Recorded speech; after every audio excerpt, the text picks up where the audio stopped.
retrouve dans cette deuxième partie de vidéo qui s'intéresse plutôt au pansage du cheval, puisqu'en fait quand on est cavalier débutant, on n'a pas vraiment de matériel, on n'achète pas le filet, on n'achète pas tout ce qui est licol. Licol, moi je l'ai acheté, mais pas au premier cours, pas le premier mois, pas les premiers mois, j'ai attendu un petit peu de savoir quel poney, quelle taille il fallait, quel poney je montais régulièrement, tout ça, parce qu'il y a des tailles aussi à respecter.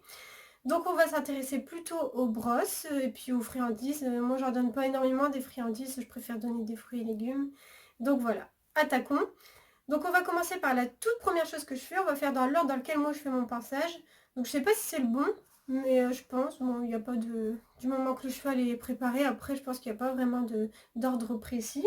Donc moi ce que je fais c'est que ma ponette a beaucoup de crin et elle a une jolie queue. En fait je lui mets du démêlant, donc c'est écrit démêlant lustrant de chez Fuganza. Donc il coûte pas très cher, j'ai pas le prix, mais je crois que c'est 4 €. Voilà. Donc en fait, il s'agit de l'agiter comme ça, et de poser sur le crin avant de... et laisser agir quelques secondes. Par contre, moi, comme elle est pas forcément peureuse, mais j'ai toujours peur qu'elle ait un sursaut. En fait, c'est avant de lui mettre le crin qu'elle a ici. En fait, je fais ça à côté de son oreille pour qu'elle comprenne que c'est moi, pas qu'elle ait peur et qu'elle parte dans tous les sens. Parce que ça m'est déjà arrivé avec autre chose, hein. Elle avait vu un papillon et ça y est, c'était la fin du monde. Donc voilà, on met ça, on laisse agir quelques temps, le temps de faire d'autres choses, et ensuite, une fois qu'on viendra brosser le crin, bah, ça sera sec, ça aura agi, et puis ça sera facile. La première brosse que j'utilise, c'est une étrille. Donc en fait, ça, c'est le format finlandais grande taille. Donc on m'excusez, j'ai pas nettoyé mes brosses, parce que je les fais une fois toutes les 2 semaines. Je devrais les faire toutes les semaines, mais après, ça prend quand même pas mal de temps. C'est une étrille finlandaise grand modèle, donc il y a... Voilà, on pose sa main comme ça. Il y a plusieurs modèles en fait, en fonction de si on préfère les rondes, si on préfère celles avec un manche comme ceci par exemple. Si on préfère des plus petites, des plus grandes. Après ça dépend si on a un enfant aussi, ça pour un enfant c'est compliqué. Mais vous n'êtes pas obligé d'acheter tout de suite. Mais moi j'aimais bien avoir mon matériel de pansage parce que souvent dans les clubs ils sont déjà tout abîmé, ils ont déjà bien vécu. Et puis j'ai toujours peur en fait, c'est que le poney d'avant, mais c'est strictement inutile de penser ça, c'est même débile je pense, c'est que il ait une maladie et que je le transmette à l'autre. Je sais pas pourquoi j'ai cette phobie là, donc en fait je nettoie tout le temps mes brosses. Voilà, bon toutes les 2 semaines, mais à chaque fois je les rince, à chaque fois de cours je les rince.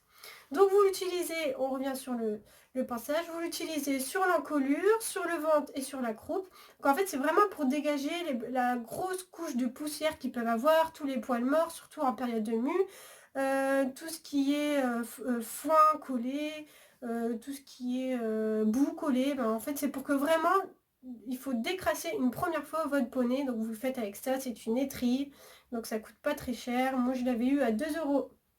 Toujours Fuganza. Je suis sponsorisée par Fuganza. Non, je rigole, c'est pas vrai.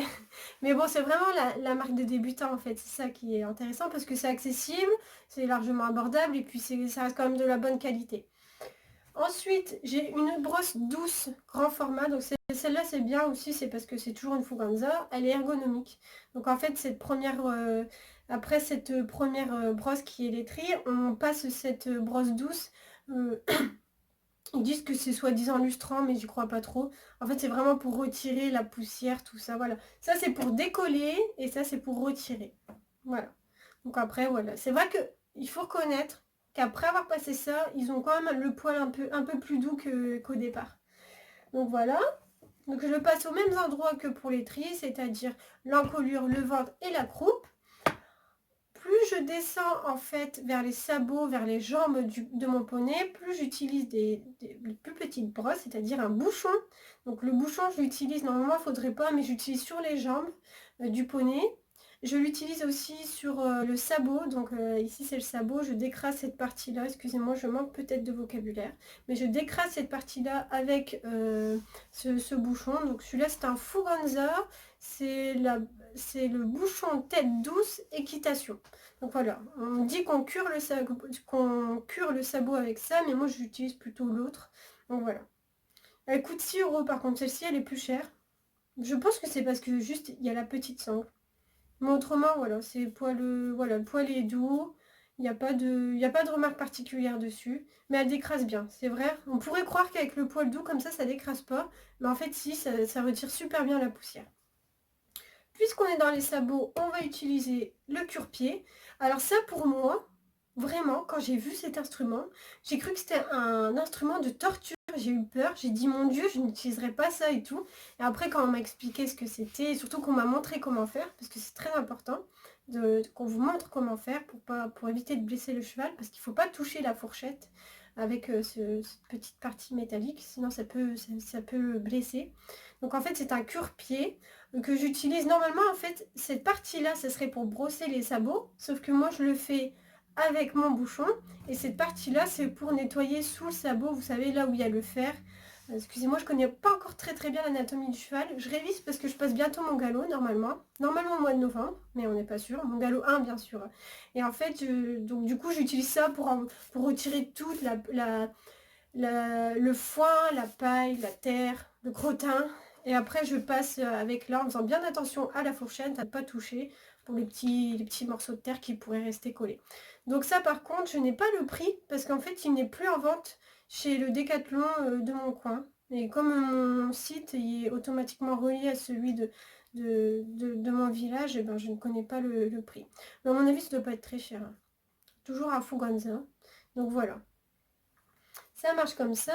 Ensuite, on a fini donc tout ce qui est corps à proprement dit, on va dire ça, à proprement dit du cheval. On repasse au crin. Donc là, c'est la brosse. Donc c'est une brosse à crin. Elle ne vient pas de Decathlon, elle vient de chez Amazon. Donc je l'avais payé 9,45 €. C'est la marque Auster. Donc en fait, c'est pour brosser vos cheveux. Donc, par exemple, vous mettez brosser le crin. Vous avez mis, bien sûr, votre démêlant comme ça, vous avez laissé agir et après vous brossez votre crin et il est tout doux, il est tout doux, il est démêlé et c'est vrai que celui-là il brille bien. Bon, je vous rassure, je me lave les cheveux ce soir sinon je l'aurais pas fait. Et parce que c'est la brosse à crin, vraiment je l'aurais pas fait avec les tris ou quoi, parce que la brosse à crin il n'y a rien d'autre que du poil et comme je désinfecte souvent, voilà. Donc voilà, c'est avec des gros picots. Et ce qui permet de bien démêler. Ça coûte une dizaine d'euros. Vous en avez aussi sur Fuganza, sur Decathlon, pardon. Mais voilà. Donc ça, c'est pour ce qui est matériel de pinçage. Je suis désolée, en fait, j'en ai pas plus du matériel de pinçage parce que bah, je ne peux pas, en fait, utiliser. J'ai pas de cheval, donc du coup, je sais pas vraiment quoi acheter. J'ai acheté le minimum, on va dire. Et voilà. Donc, quand on passe au pinçage, c'est-à-dire qu'on a fait aussi, on est au pinçage avant séance, on fait la séance et moi ce que je fais c'est que quand ma peaunette a été extrêmement, je vais pas dire extrêmement, elle a été bonne, parce que la fois où elle m'a fait tomber, où je me suis fait mal, là elle n'a pas eu de récompense, hein. J'ai été un mois en arrêt au travail, ils étaient pas... Heureusement qu'ils étaient compréhensibles. Je lui donne une friandise. Alors moi j'étais pas pour les friandises, je dirais pas que c'est industriel mais c'est tout acheté. Donc j'ai ça, c'est les Fugagrit pommes. Donc vous avez plusieurs goûts, ça vient pareil de Decathlon. Tout vient de Decathlon de toute façon. Donc ça se présente comme ça. Donc vous en donnez, je sais pas, après ça dépend, moi j'en donne deux. Deux, ça dépend parce qu'ils sont souvent cassés. Voilà, ça dépend de la séance qu'elle m'a donnée. Sans pour autant lui donner une grosse poignée, parce que si tous les cavaliers du club font ça, à la fin, chevalier obèse. Donc voilà, j'ai ce Fugagrit là, Apple Pomme. Donc c'est 3 €. Donc vous avez quand même une consistance, hein, c'est 1 kg. Donc voilà, ça je l'ai acheté en février. Hein. Et il faut savoir qu'il n'est pas rempli jusqu'en haut, donc je l'ai quand même très peu utilisé. Puis ça se conserve bien du moment que c'est à l'abri de la lumière, de l'humidité ou de la chaleur, tout ça. Donc voilà.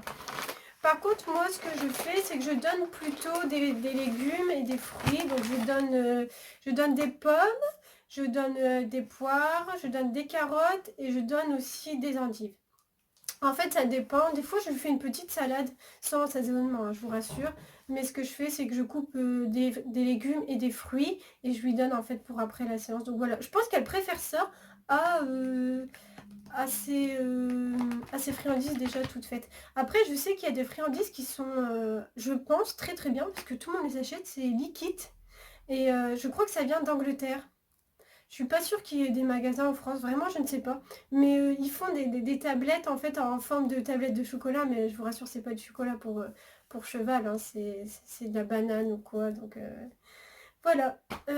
Pour ce qui est des friandises, je suis désolée, j'ai pas plus à dire que ça. En revanche, pour ce qui est du matériel de ponçage, je vous ai présenté toutes mes brosses, mais en fait, il faut savoir que ça demande quand même un entretien.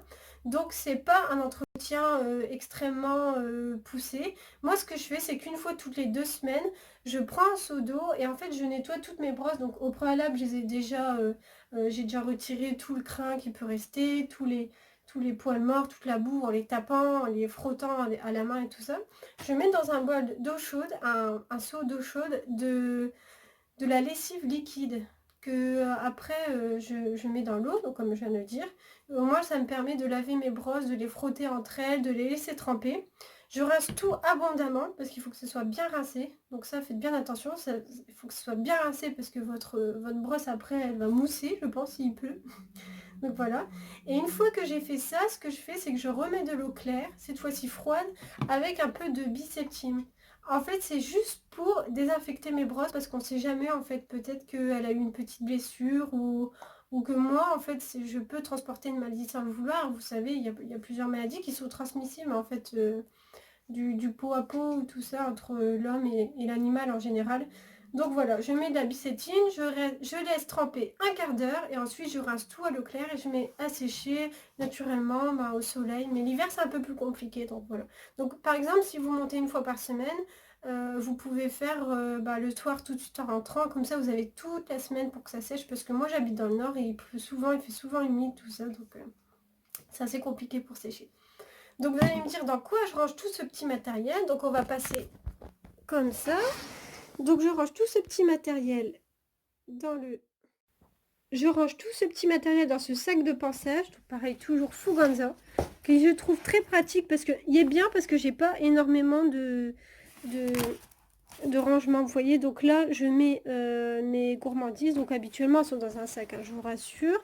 Ici vous avez quelques élastiques pour poser, notamment moi ce que je fais c'est que je mets ça ici, je mets aussi ma lessive, comme ça toutes mes affaires sont rangées au même endroit, et je mets aussi mon démêlant.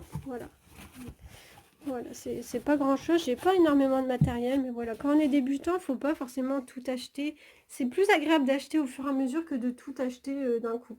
Et ensuite ici voilà, vous avez, donc là je vous le mets comme ça, mais habituellement je le mets dans un sachet pour éviter que ça salisse. Vous avez mes brosses, voilà. J'ai un licol que j'ai acheté, que je vous présenterai dans une nouvelle vidéo. Et ici je range mes papiers. Voilà, parce que comme je conduis, c'est bien de ranger ici. Donc voilà, c'est bien parce que j'ai pas énormément de matériel. Donc voilà, en plus il est beau, franchement les couleurs elles sont belles. Il est facile, vous voyez, vous avez cette anse là, vous en avez une ici, donc excusez-moi pour le bris. Donc voilà. Et je viens de découvrir qu'il y a une... Ah ouais? Ah ouais, il y a même une... Ah non, c'est pour l'accrocher. Eh, pas bête! Je vais pouvoir l'accrocher dans mon garage. Trop cool. Comme quoi que les vidéos, ça sert. Donc voilà, c'est fini pour cette vidéo sur le matériel dans lequel on peut investir quand on commence l'équitation. J'espère que cette vidéo vous a plu. J'ai pris énormément de plaisir à le faire. J'ai bien rigolé aussi. Je me suis pris quand même une botte dans la tête. Donc ça, c'est pas à négliger. J'espère que vous allez aimer cette vidéo. N'hésitez pas à vous abonner et à me suivre sur Instagram. C'est Equinovis. Donc c'est le même logo. Ça m'aide à me faire des vidéos, à me faire connaître. Ça me motive aussi. Et je vous dis à dans 15 jours pour une vidéo pas à pas sur le ponçage. Bye bye!